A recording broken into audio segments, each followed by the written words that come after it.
All right, today we've got a do-it-yourself repair guide on how to fix the 2015 to 2018 Yamaha 7-inch touchscreen. These ones have a lot of issues we see that develop over the years: yellowing, fading, sunburn, all of the LCD defects, kind of where it peels up. We're going to go ahead and put a new touchscreen in. Everything it looks great, looks like brand new, and it's fully restored without the high cost of a total unit replacement. So this next example here has a delamination, those bubbles. The LCD has leaked out the bottom, causing that black window. This one is totally sun faded, sunburned, yellowed, really difficult to see.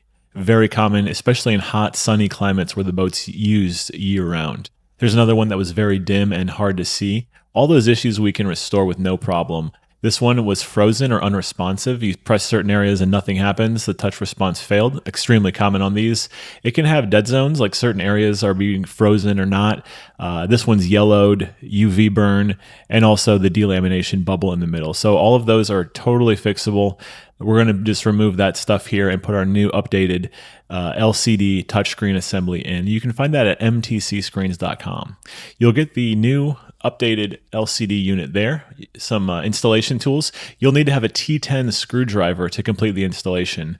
So the first step, we're going to pull the display from your boat. There's just one plug on the back, and you can look at the back side of it to see how it connects. It's very simple. First step is to really remove all of these silver screws on the outside. It's very important to keep the screws separate because there's two types, a long one and a short one. These are the long screws, so keep these in a pile. When you remove them, we're going to reuse them, and they are separate. If we use the long screws on the inside of the unit, it's going to cause damage to the housing, and we want to avoid that. So here, just remove all of the screws, keep them separate, and that will allow us to remove the black plastic shell, the back side of it.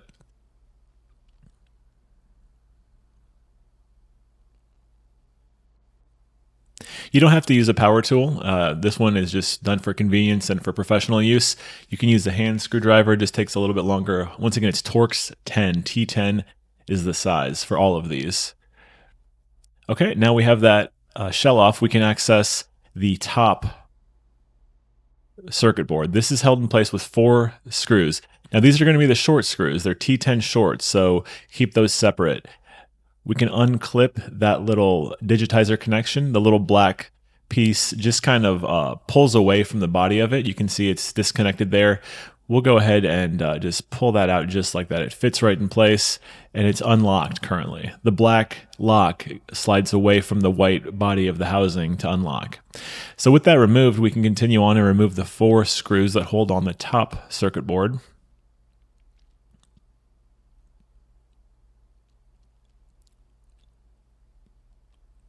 And that's going to allow us to tilt the board down. Be very gentle with this. It's electronics. You don't want to damage anything. We all know how expensive these units are new, over $8,000, so you want to be careful with it. Then we can disconnect the black and red cable from the LCD. This is a friction fit. You just grab the cable and just pull it down. It comes unclipped. And the video side, you'll have to reach in that. It's kind of tight, but just that's also friction fit. Reach in and push that away from the circuit board on the LCD and then lift that away. So now the LCD touchscreen assembly is completely freed up, and the rest is just a matter of accessing it and swapping over to the new version. So all the issues we talked about, the touchscreen being frozen, unresponsive, LCD visual defects we can fix. If your unit is totally black, we can't fix that. If it is stuck on the Yamaha boot page forever, we can't fix that either. So as long as you've got other problems not related to those two sort of permanent issues, this do-it-yourself repair kit is exactly what you need. So keep going around. We're going to remove the clamp or the cover that holds the LCD on. This is also the T10 short screws. Just go around, remove those, keep them separate from the long ones. And this little LCD cover that holds it in place will lift right off.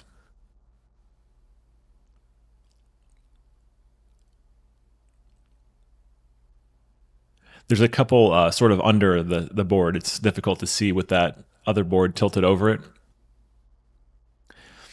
Okay, that lifts off, and now the LCD is just held in place with a rubber gasket that we are going to transfer over to the new LCD.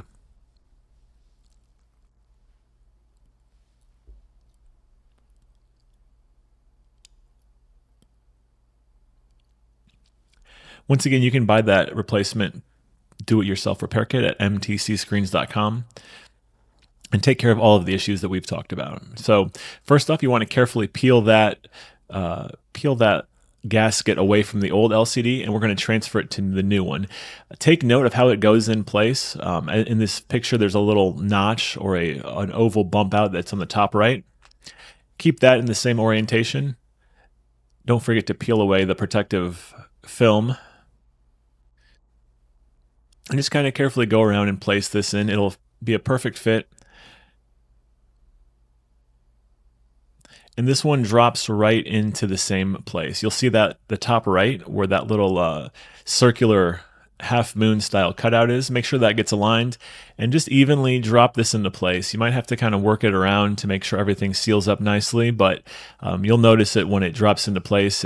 Everything's flush and smooth, and you can continue on that way. So this one's fully secured here.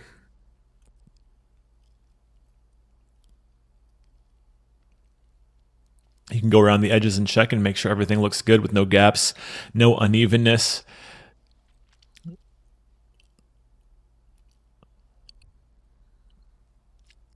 And then we'll use that cover to go back over the new LCD.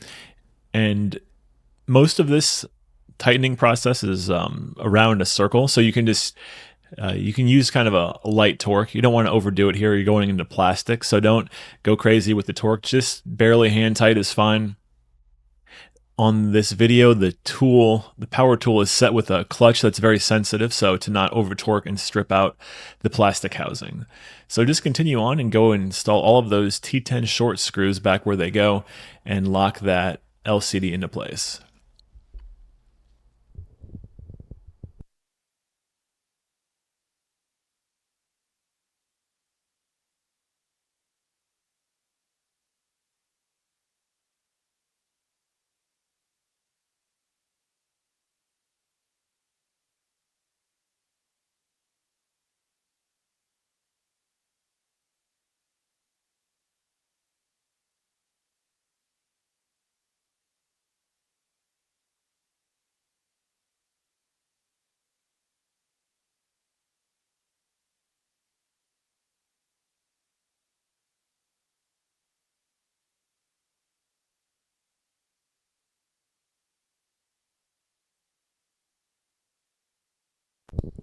Okay, then you can put the red and black power cable back in.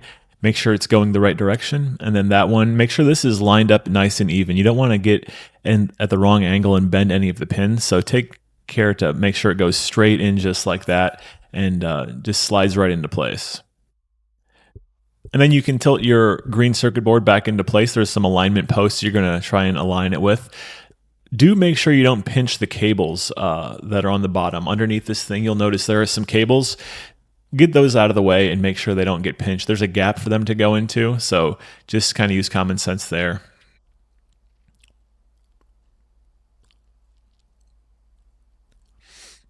And now we'll take the 4 T10 short screws and reinstall this to secure the circuit board to the top of that cover. Once again, don't over torque them. Just until the screw stops and there's no gaps is all you need. No reason to over tighten it and risk damaging the board or the plastic.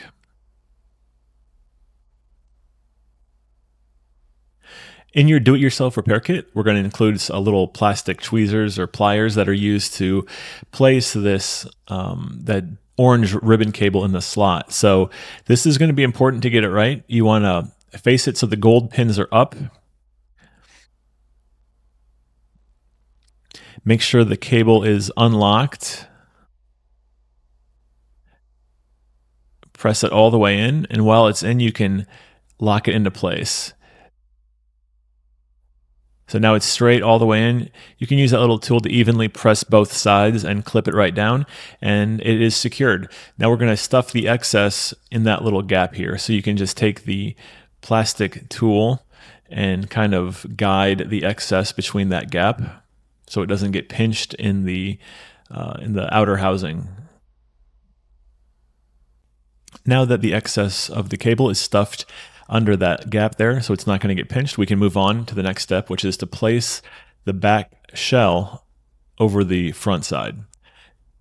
Notice that over the main plug, the main power plug, there's a rubber gasket or a rubber seal. Make sure that's in place. Sometimes when you pull the housing off, it goes with it. You just want to make sure that is intact to keep the housing watertight.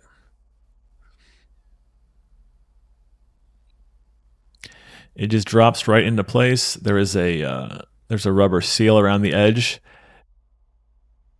Make sure it gets aligned nice and even, nothing binding up or pinching. And then we can just go through here and reinstall all of the long T10 screws. It wouldn't hurt to do a sort of a star pattern like you would a wheel to go back and forth to make sure it tightens evenly. Probably not too critical, but the main thing here is just not to over tighten it. Go to the bottom left, top middle, bottom right, left, then right. That way it kind of gets that housing nice and flat when you go to tighten the rest of them.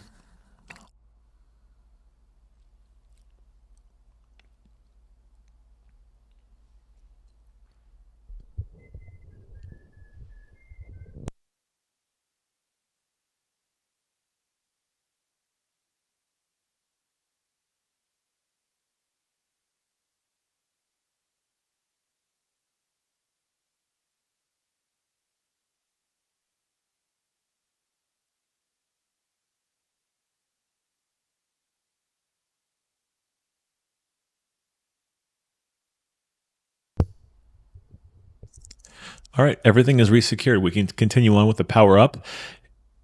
You can just put it back in your boat.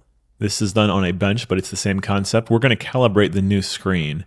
So when connected to power, you'll turn your key on, turn the batteries on. You can see how nice and clear and white that is compared to the yellow original LCD. It's going to boot up here.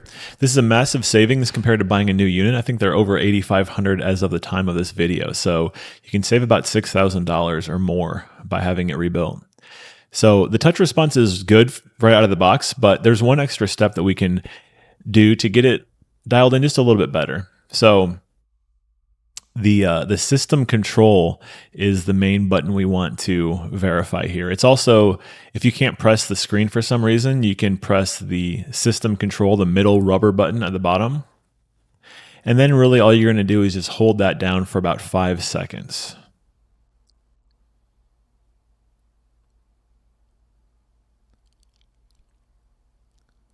And then it's going to go to a diagnostic screen. We'll press touch screen and then press calibrate. And now it's going to give you a series of prompts. You want to press as accurately as you can to the 4 spots or the 5 spots that appear. So just tap 1, 2, 3, 4, and that's it. It is calibrated and ready to go. Thanks for watching this video. Hopefully it helped you save your screen. If you have any questions, you can reach out to us on the website, mtcscreens.com. You can place your order for the repair parts. If this looks too daunting for you, you just want to do a mail-in service, we can do that as well. It's not really much more expensive to do it, but if you don't feel comfortable, it's totally fine. mtcscreens.com.